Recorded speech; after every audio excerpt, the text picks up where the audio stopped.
এখনকার মানুষের তো নানা রকম অসুখ শরীরে লেগেই থাকে। তো সেরকম আজকে একটা ঔষধি গুণে ভরপুর সজনে পাতার রেসিপিটা আপনাদের সাথে শেয়ার করছি। আর এই সজনে পাতা খাওয়া খুবই উপকার। ডায়াবেটিস তো এখন প্রচুর বেড়ে গেছে, আর ডায়াবেটিস রোগীদের জন্য তো অনেক উপকারী।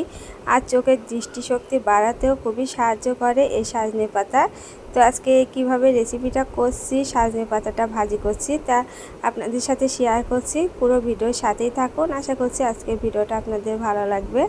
তো এতেও কড়াইতে আমি পরিমাণ মতো তেল দিয়ে শুকনো মরিচ আর কালো জিরা আমি ফোড়ন দিয়ে নিলাম। আর এবারে আমি কুচানো রসুন দিয়ে দিয়েছি আর একটু লাল করে ভেজে নিলাম। আর এবারে দিয়ে দিলাম পেঁয়াজ কুচি। তো সব কিছু দিয়ে একটু নেড়ে চেড়ে লাল করে ভেজে নেব। তো যখন সামান্য লাল হয়ে আসবে, তো এই যে কেটে ধুয়ে রাখা সজনে পাতাগুলো আমি দিয়ে দেব। তো সজনে পাতা যখন আমি এড়াই নিচ্ছিলাম ডাল থেকে, তখনকার ভিডিওটা স্কিপ হয়ে গিয়েছে। তো আমি তো কেটে নিলাম, তো ধুয়েও নিয়েছি। তো সজনে পাতাটা দিয়ে দিলাম আর একটু জলটা বেশি করে দিলাম, কারণ সজনে পাতাটা একটু সেদ্ধ করে নেওয়া লাগবে। আর এবারে দিয়ে দিলাম লবণ আর হলুদ, আর ঝালের জন্য কয়েকটা কাঁচামরিচও দিয়েছি। তো নাড়তে নাড়তে এ পর্যায়ে হয়ে গিয়েছে সজনে পাতা। তো এবারে আমি আরও কিছুক্ষণ নেড়ে নেব। তো সজনে পাতাটা একটু বেশি করে ভেজে নেওয়া লাগে, যেহেতু আমি ভাজি করছি। আর সেদ্ধ করলে সেদ্ধ অবস্থায় নিয়ে আপনারা পেঁয়াজ আর এই শুকনো মরিচ দিয়ে একটু চটকে মাখেও নিতে পারেন। তো আমি একটু সময় নিয়ে সজনে পাতাটাকে ভেজে নেব।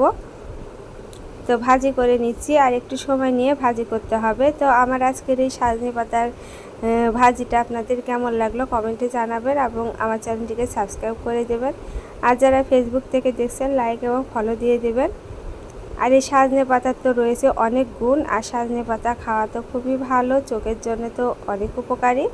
আর হাজারো গুণে ভরপুর এই সজনে পাতা। তো এই সজনে পাতা তো এত ঔষধি গুণ আছে, তো আগে তো জানতাম না। আমার মার আগে কি করতো, প্রায় দিন এই রসুন আর কালো জিরা দিয়ে সজনে পাতা ভাজি করতো, বলতে ব্যথা কমে শরীরে, সেজন্য। তো এই তো সজনে পাতাগুলো আমি ভেজে নিয়েছি, আর অনেকটাই সুন্দর হয়েছে, আর খেতেও খুবই ভালো হয়েছে। শাকের ভালো বলতে হয় না। তো এই ছিল আজকের রেসিপি। সবাই ভালো থাকবেন। আর এইরকম নিত্য নতুন রেসিপি পেতে অবশ্যই আমার চ্যানেলের সাথেই থাকবেন, আর আমার চ্যানেলটিকে সাবস্ক্রাইব করে রাখবেন। তো আমি এই তো ঘরোয়া যে রান্নাগুলো সেগুলো আপনাদের সাথে শেয়ার করি, আর নিত্য নতুন রেসিপিটা আপনাদের দেওয়ার চেষ্টা করি। তো ঘরোয়া আইটেম আর গ্রাম বাংলা যে রান্নাগুলো সেগুলো আপনাদের সামনে নিয়ে আসি। তো অবশ্যই আমার ভিডিওটি দেখবেন এবং আমার পেজের সাথেই থাকবেন। নমস্কার।